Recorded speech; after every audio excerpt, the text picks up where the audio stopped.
Okay, so lovely to meet you all, and thank you very much for asking me to come and speak about fellowships, because as we touched on before, I found it, and I think a lot of people find it, an incredibly difficult time. You've been a registrar where you get a job the next year, the next year, and the next year, and then all of a sudden you have to kind of go out and do it yourself, and often there's not a huge amount of information about how you do that. So my fellowship is in Manchester, between Salford and the MRI, doing cochlear implants and lateral skull base. But I have applied for 3 UK fellowships. I've got 2 and didn't get 1. So hopefully I can give you a bit of information about things that didn't go well and did go well, and you can learn from some of my mistakes. So there's so many questions at the beginning, and I think it's really good that this session is maybe kind of focused more also for junior trainees. First of all, you don't have to do a fellowship. Lots of people do fellowships, but it's good to think about why you want to do a fellowship and what you might want to get out of it, as opposed to just saying, I'm going to do it because everyone else does it. I think that's the first and most important thing. Do you want to go somewhere else, live somewhere else, do some surgery, see some clinical things that you've never seen before? Just get thinking about what your actual motivation is personally, which will be completely different for each person. But you'll see a whole array of fellowships, and that's, I think, the best way to start thinking about what might be the best for you. I don't mean nothing, but Sorry. So the main questions, I think, are you going to be at home or abroad? I think Gaurav will talk a bit more about abroad, but there are a huge number of options in the UK as well.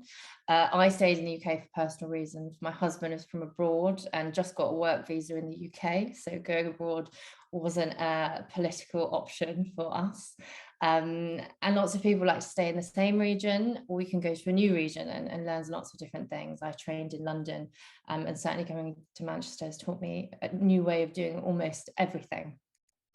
Most of the fellowships in the UK are post-CCT, but there are a few that are pre-CCT that you can do in kind of ST7, between ST7 and ST8, so that's something to think about. And what type do you want to do? So I assume everyone here is interested in otology, but that subdivides when you think about the fellowship. So you want to do pure otology, do you want to focus on cholesteatoma surgery, do you want to do implants, lateral skull base? There's some balance and vestibular fellowships, so there's a lot of different things that you think about. So as I touched on before, you need to think about what's important for you, and I would really advise to think about this before you start looking at the fellowships. I think that's the better way of doing it, as opposed to just kind of blindly applying for whatever might come up that may or may not be the right fit for you. And being completely honest, I think my main motivation when I put in my first application was the last thing on the list, having a pause before you need to grow up, because all of a sudden you finish training, or you've nearly finished training when you apply, and things become all a little bit real, and you're going to have to be a consultant soon. And a fellowship is a really nice in-between year where you finish your training, you don't have the responsibility of being a consultant as yet, and you really focus on learning. There's less admin, less ward work, may or may not be on calls depending on where you are, but it's a nice kind of space to try and hone your skills and get more information and skills onto something that you may be interested in. So how do you get this job? You don't just wait for an email from your TPD and they say you're going there and you say, okay, fine, that's what's happening. Take some time, choose something or a few things that you're interested in. It's important to remember these are all very competitive wherever you apply for. The vast majority of people will get turned down for at least one, if not many fellowships, and that's just something you have to accept. Don't let it put you off. Keep applying for everything that you want to, even if you think that maybe you don't have the best chance of getting it. I really feel like if you like the look of the job, apply for it and have a few other backup options. Contacts are really crucial. I think I've been in my fellowship now 6 months, and we've been visited by people from Israel, Australia, Canada, 3 people from the UK, and at least 10 other people have emailed or WhatsApped me to have a conversation. So people that are current fellows are actually, or have been fellows in the last few years, are your best point of contact, because they'll be able to tell you what the job's actually like, what the on-calls are like, how much operative experience you get, all those kind of things. And they'll also be able to put in a good word with whoever the bosses are and say, oh, they've been in contact with us. So when you send in your email saying, please, could I come and visit your unit? They've heard your name before. It is important to contact the department to come and visit. When you do that, it's quite variable. Some people like to do it early to see if they like the area and the place. Other people can do it after you've been shortlisted. That's also completely acceptable. But it's good just to contact them so you're on the radar. And when you make that contact, you send over a copy of your CV, a little bit about yourself, just to introduce yourself.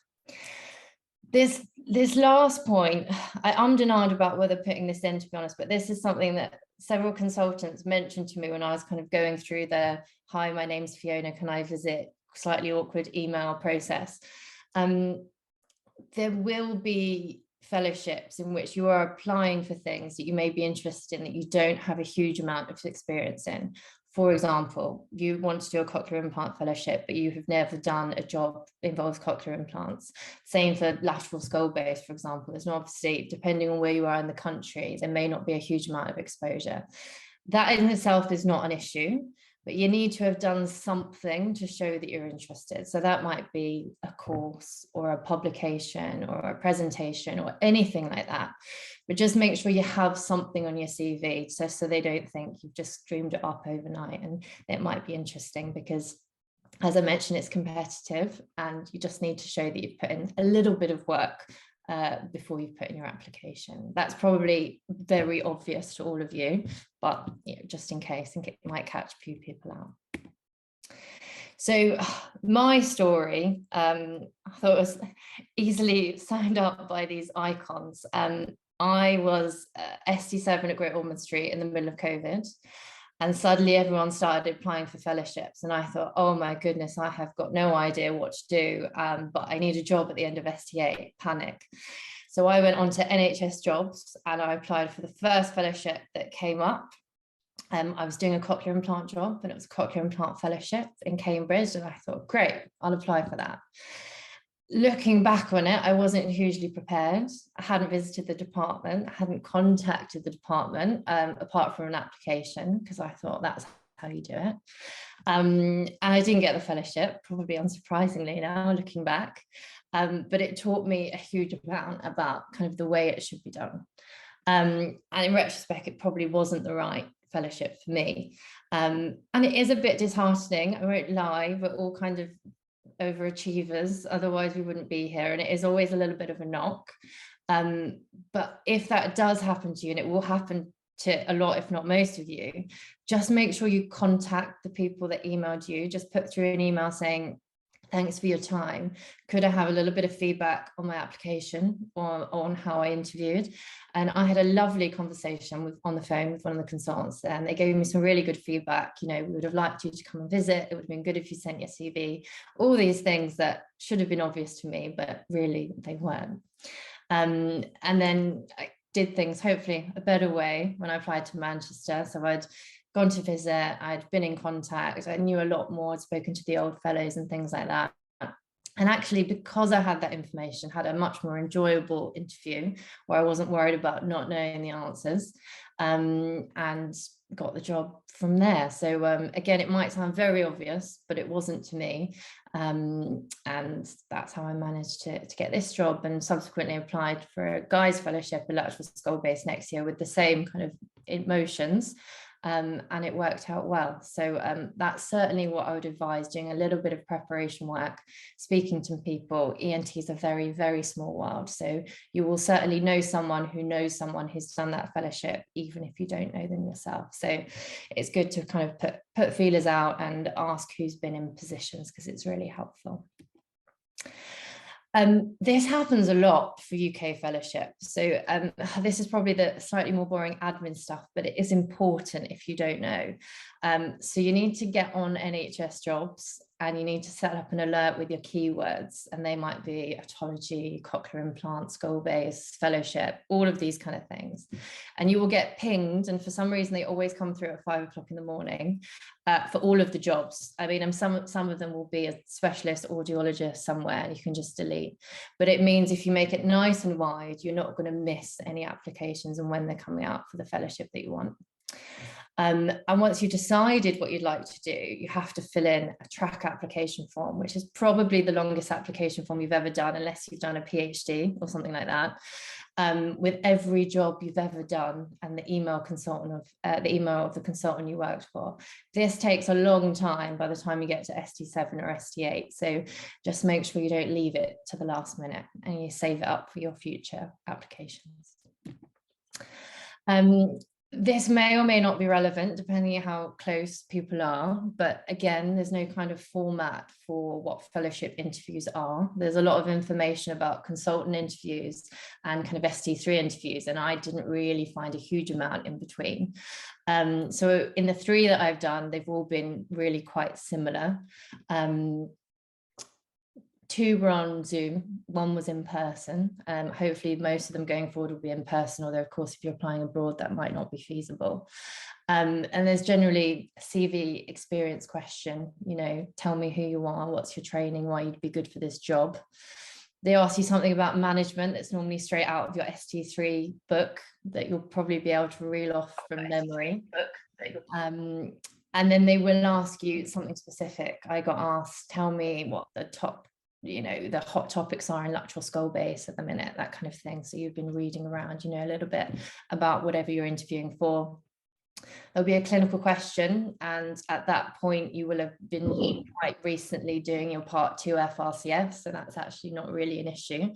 That's normally the bit where people calm down a bit and they can go into autopilot. And then they'll ask you if you've got any questions. One thing I will say, and I did a little survey at work today from some of our consultants that interview for the fellowship. Don't let this show that you haven't read about the fellowship. So if you say, do you have a question? And the candidate says, oh, tell me how many cases you do in a year, or tell me how long you've been a cochlear implant centre or something like that. Those are all things that you should really know already. So just make sure it's a genuine question, because it's quite easy to see through, and that it shows that you've done a little bit of research about what you want to be going into. And I think lastly, I'm sure there's lots of people on here who've done fellowships who'll be able to give you their personal view. It's certainly been the most enjoyable 6 months of my training thus far, without a doubt. It's great to go somewhere else and learn new people. Manchester is not the most exotic place, but there are lots more other exotic places you'd prefer. But it's really good after kind of 6 years of training, or even longer for some people in the same place, to go and see how other people do things, even if your grand plan is to go back to where you did your training, as it is for lots of people. And I think that's it from me, but very happy to take any questions at the end. And if you want to ask any specific questions about this fellowship also, be very happy to answer if people are interested. Thank you very much, Robert. I hope you can all hear me, and thanks for having me on. And I have to say, a talk by Fiona, and I'm going to struggle to add too many tips to that, but I'll do my best by telling you a bit about my journey, and then happy to answer any questions at the end. So, you know, I think that while you're training, you know, that training period doesn't come again, and so you really should aim to equip yourselves as much as you can during your training, registrar years and plus minus fellowship years as you can. And that was my kind of motivation behind going for fellowship. So I did we have a regional fellowship, the Oxford Otology Fellowship, which I was doing, and then the TWJ came up, and you know, encouraged by some of the mentors to apply.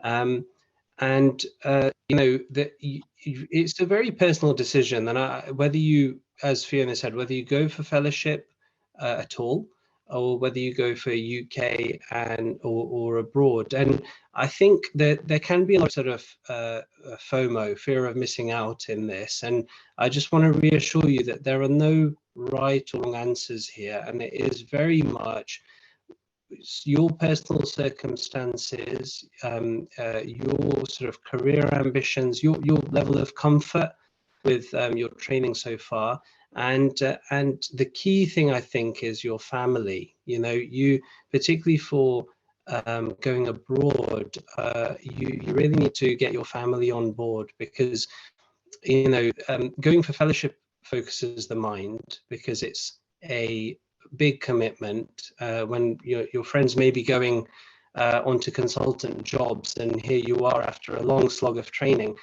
going for another year.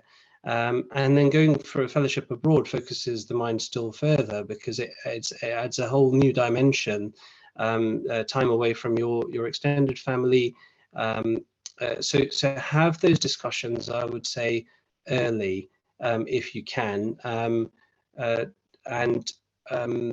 You know, it is in my experience, it's actually a potential opportunity for example, for spouses and loved ones, because they can either continue their career if they can, you know, at remote locations, or you know, it's an opportunity for a legit career break, if you like, or an opportunity to explore a different career. And that's what my wife did. So talk to family is one of my big tips, and then be organized, I would say. So there's two in the UK, in my experience, in my research, there's generally two routes to an international fellowship. There's a kind of the TWJ and Graham Fraser route, which is what I did, which is quite organized, and it's been running for quite a while, and sort of there's a infrastructure in place, or you go and find your fellowship, and you know, you approach the individual centers, and that's you know, that the principles of both are similar when in the prep stages. So the main places that UK candidates tend to go are Canada, Australia, and New Zealand. And I think that's partly historical, partly due to contacts, as Fiona was alluding to. You know, there's good links between people there. And also partly the regulatory requirements and, you know, the recognition between the different countries' medical qualifications. But there's nothing stopping you from looking at the States or other areas of the world you might be interested in. And I would say that, you know, it only enriches your experience if you have a particular wish or even a particular background that you might want to spend some time in a different country. That was the other big reason that I wanted to go abroad, is it just and you can achieve the same thing in the UK, as Fiona said, going from London to Manchester. But going abroad, I just wanted to see a different healthcare system, a different country, culture, and you know, a bit of an adventure really, outside of medicine too. So those are all factors. So the TWJ and Graham Fraser, certainly when I was doing it, they invite applications and do a joint interview process. And just like any other fellowship, and as Fiona's advised, you know, approach the people, the fellowship directors, and you know, the internet, all the information is out there, and don't be shy, don't be worried about what they might think or not. And I would advise you to approach several centers simultaneously, because you need to get that information in order to make decisions. And they are doing the same thing. You know, each fellowship center on a yearly basis is anxious and keen to get good candidates and attract good candidates. And, you know, it's a matter of pride for them to be approached by X number of people each time. And so, you know, there's this is quite normal. So approach them. What I would try and avoid is be caught out by lack of info or lack of experience or organization. So often people say, oh, I was too late for that deadline, or I didn't realize that they were advertising 2 years early, for example. So I certainly drew a short list of centres. My aim was TWJ, but I also drew a short list of other centres in Australia, Canada, that I would approach if the TWJ thing didn't work out, and the rough timelines as well, so that if your plan A doesn't go to plan, you've got plan B, plan C, etc. And then an email costs nothing. Send off a polite email with your CV and wait to hear. And my experience was uniformly good. Everyone sort of got back to me with more info and was very happy to chat. I was sort of slightly shuddering at that track jobs application that Fiona was describing. Thankfully for TWJ and Graham Fraser, it's still a bit old school. It's just a few sides of A4, personal statement and a truncated CV. And it was fairly straightforward because by that stage, by the sort of mid to late reg stage, your CV will have started to form a certain shape. And if you're otology minded and you guys all, you're here, so there is a motivation there clearly, then your CV will start to look otology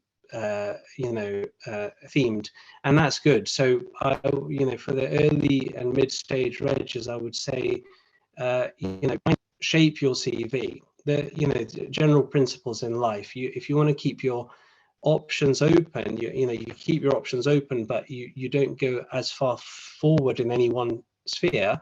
Whereas if you decide early on that otology is the thing for you, then you have narrowed your options a bit, but then you end up going in that direction and your CV looks more developed. So see what means more to you.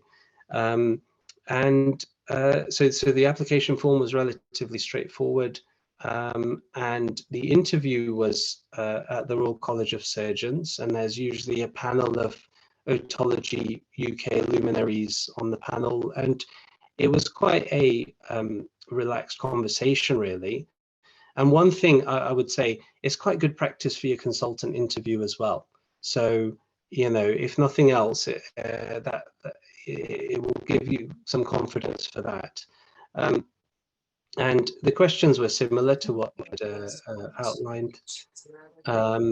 There were some specific questions about motivation and why you want to do this, which centre you want to go to, and why, and have some good answers for that. And it usually helps if you've spoken to the fellowship supervisors and have some specifics that you can say. And then I heard pretty quickly, and then it was all about prep, and this puts off a lot of people because the sort of comment is that, the immigration requirements and the application forms were just too onerous and I couldn't be doing with that. But we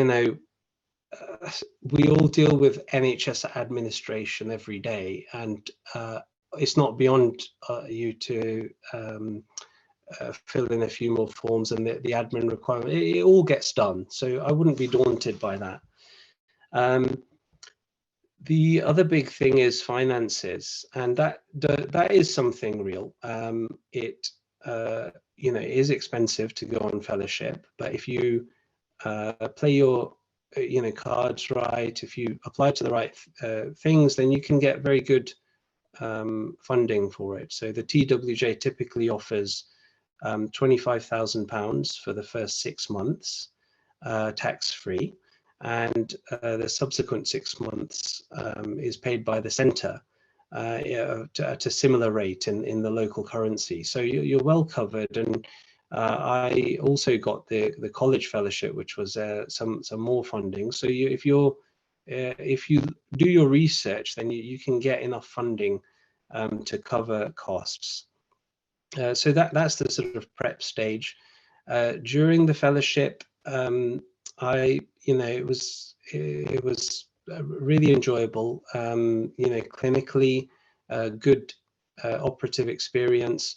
It's a chance for you, really, my experience certainly, if there's anything like yours, registrar training, the priority is to get your CCT, get your exam, you know, become a competent surgeon on the register, and perhaps a little something is lost in the actual, you know, immersion in your subspecialty. And what fellowship allows you to do is to get you know, total immersion in your specialty without the stresses and the requirements of jumping through hoops. And if you can get a fellowship without on call, all the better. You know, you really can focus on the clinical academic aspects of your discipline. So that's about as much as I'd like to say. If anyone's got any specific questions, happy to answer. And just a quick plug, speaking of UK fellowships, we offer a fellowship at Sheffield, a very good fellowship in otology and implants. So if anyone's interested in that, then very happy to be contacted. Thank you. The first one that came through was about finances, particularly, I guess, maybe Gaurav, to start with this in terms of international fellowships. What are the costs involved, and how much of your own money did you have to pay, etc., or were you able to get most of it funded? So I think I was quite lucky because like I said, they are very expensive potentially. But I was, as I said, 25,000 from the TWJ for 6 months, and then I think it was, I can't remember the dollar value for the other side, but it was equivalent sum in Canada, in Canadian dollars for the second 6 months. You have to be a little bit proactive, perhaps even a little bit, not aggressive, but you know, proactive. I applied for the college fund as well, and I got £20,000 from them. So I actually found myself, you know, better paid, I think, potentially, because it was tax-free than in previous years. So it does depend on that. I think the rules may change or may have changed, but you just have to take efforts and find. But the key thing is that I think if I had not got that money, I would still have gone on this fellowship, because I think, and I think we all know, you know, we are in a knowledge economy. We have spent our lives training and learning and paying for courses and things. The training you get in fellowship is priceless. It really is. It teaches you, certainly taught me how to the limits of what I could do, and then to cross those limits, to see, you know, in reg training, you're very much on the guardrails and protected. You know, the consultant more often will be saying, don't do that, get a bigger graft, this, wait. Whereas in fellowship, you're kind of like, you know, junior faculty, and you're going to be thinking, should I be doing that? And the boss will be telling you, TikTok, you know, get on with it. You need to get, you know, we need to get this thing out. So I think I've gone off topic a little bit, but the main point being that finances are a key consideration. But even if you know, if your motivation is there to get the training that you want, and if it's excellent, then finances will follow. You know, when you buy a car, you also take a hit, but you get something for it. You can get from A to B, and so it is with the fellowship. That's great, thanks, Gaurav. Yeah, I have to admit, from my end, I don't think I was so lucky as you that some of the Royal College stuff stopped running in the pandemic. So we did take a hit and put the money in ourselves. But I'm not sure I would say at any point I regret that. You know, we've got to do all the things we wanted to do. If we compare, maybe, because I guess that's a definite plus, isn't it, in the UK, that the setup is a bit more kind of consistent, where I said about bits of funding disappear. Fiona, from your experience in terms of the finances, how did that all work out for you? So I'm still on the on-call rota for my sins on the registrar on-call rota. So basically it's exactly the same. You lose the London waiting if you're a London trainee, which isn't a huge amount, but if you're a London trainee, you are most definitely moving somewhere where everything else is cheaper. So essentially for me, it's basically exactly the same as ST8. So you don't move up. A lot of UK fellowships don't have on-call, so that will be a little bit of a hit. But certainly, for example, the anterior skull-based fellow and the head and neck fellows in Manchester aren't on-call, but they will pick up like a Saturday clinic once every 2 weeks, once a month or something, and it's relatively easy to make up that deficit. So finance-wise, I guess it's a dead cert, really, even if you just have to pick up a few clinics if you're not on the on-call, but as you said, much less of a consideration if you're going to stay in the UK. Yeah, that's really interesting to hear, isn't it? Because I guess one of the difficulties of being abroad is you may not be able to pick up clinics because you may or may not be eligible to work unsupervised, which obviously in the UK we are. So a consideration definitely going forward.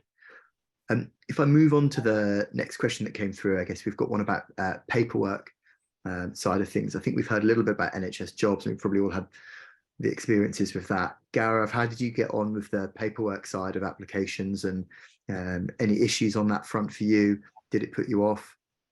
I think you probably know all about it as well, Rob, having gone to Canada as well. Usually the centre is used to having fellows from abroad, and they have administrative staff that are usually quite helpful in guiding you through the process.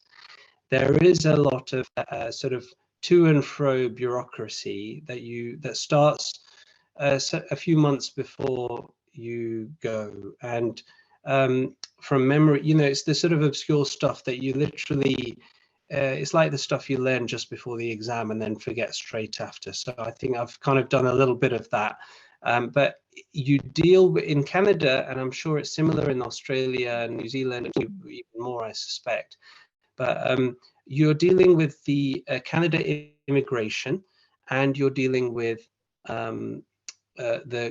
the College of Physicians and Surgeons of the province that you apply to. Provinces are like, counties, if you like, but much bigger, obviously. And so there's just a load of paperwork. Your medical school certificate, degree certificate, your GMC registration, some references, nothing that's unattainable. I had this like added complication of, COVID was just starting, and for several weeks before the fellowship, it was a game of will we, won't we, because Canada immigration was close to everyone, but interestingly medical workers. So I was allowed in, but my wife and children till 2 weeks before were not. And we, again, goes back to family. We weren't prepared to go with it, to separate. But thankfully we were green lighted at the end of that. So there are also a few administrative things, like you have to get certain things attested by I forget the name now, a registrar, or there's a profession that literally you pay to get rubber stamped that what you say is what is true. I forget the name of them, but I didn't know they existed before this, so learn something there. So there is paperwork, but you're going to be drilling into people's skulls. Paperwork should, you can handle the paperwork.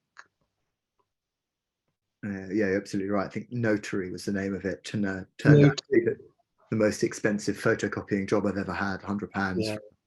That's the other thing. The admin does take, I think, estimated overall, it'll take a £2,000 or so to get everything, all the licenses and things. So yeah, it is. It's not cheap.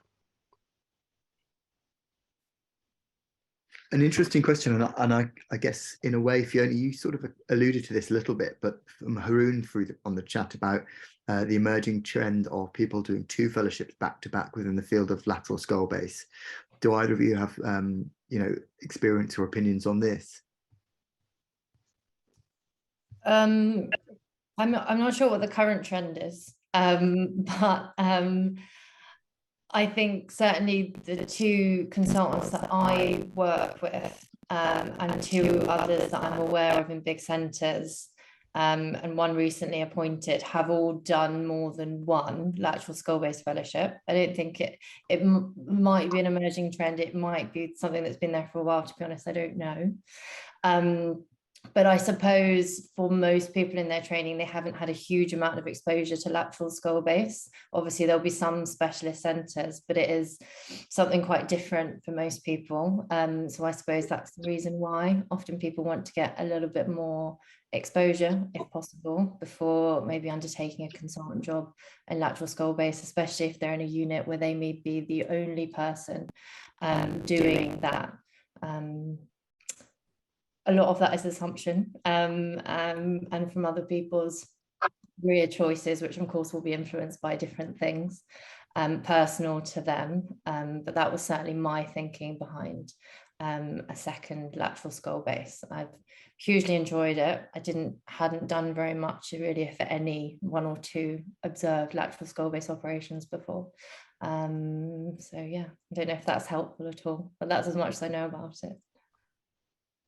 Sure, that's great. Yeah, thanks. And Gaurav, I mean, I guess you've gone back to Sheffield. Do you do lateral skull base as part of your workload, and did a second fellowship ever cross your mind?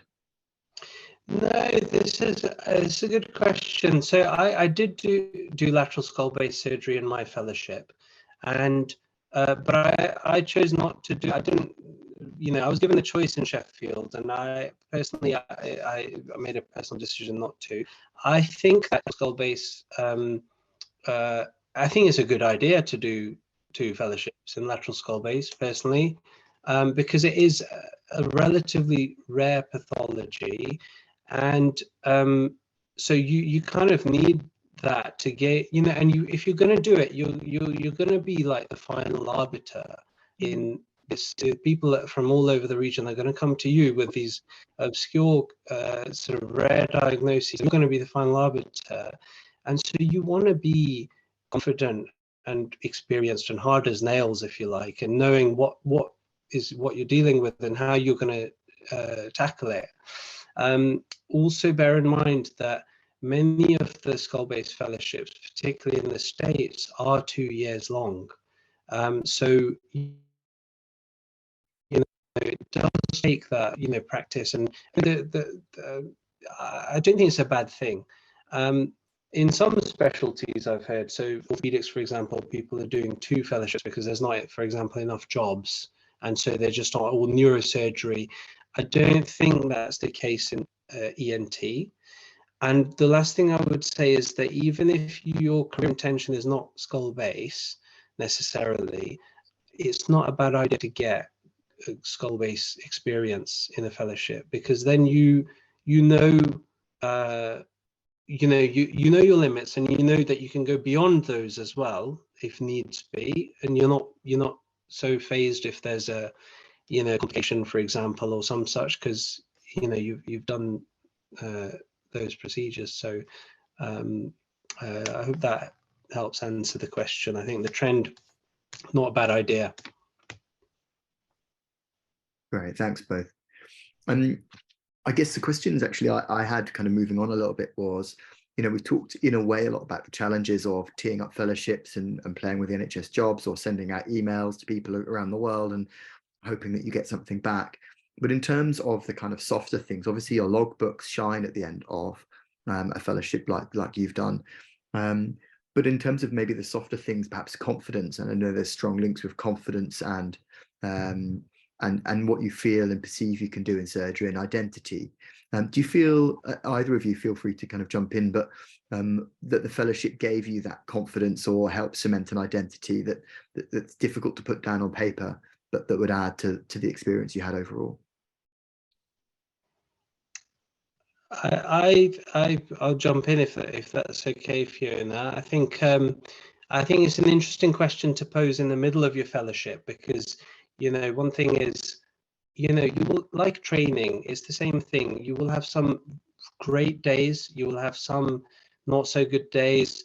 And if their fellowship was 100% gold and rosewater, is not, you know, that's not real life. So just bear in mind, you know, it depends what day you caught me on some days in the fellowship, but I can say for sure that, you know, with every passing day now, I'm more and more glad that I did my fellowship, because the confidence, the way that David Morris, my supervisor, described it at the start was that you will get a total immersion in the ear.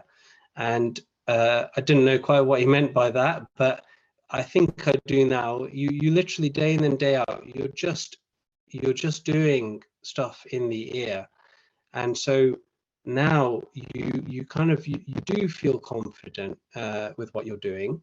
You would have been competent at the end of ST8, but that level of just confidence, not worrying about things, or thinking when things are a bit tough, you know, and you've done the operation, you know, right, chances are it will be all right because you've seen it. And identity as well, you know, we have something called the Halley Fellows, sad as it might seem, but it's a tradition going back, you know, 17 years, and there's some all around the world who are part of that, and you do feel like a bit of a group.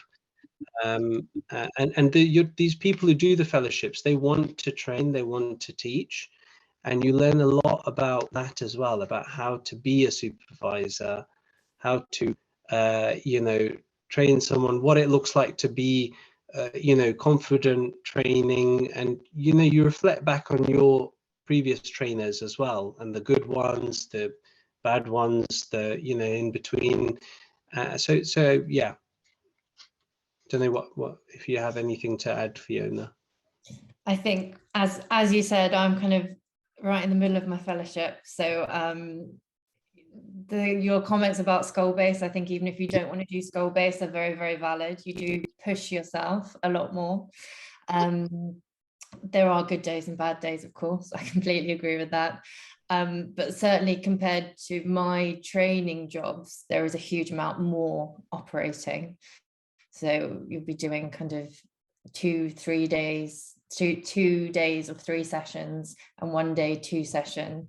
I do a lot less clinic. I do a lot less admin. I generally feel like I'm treated a bit more like a grown-up than I was.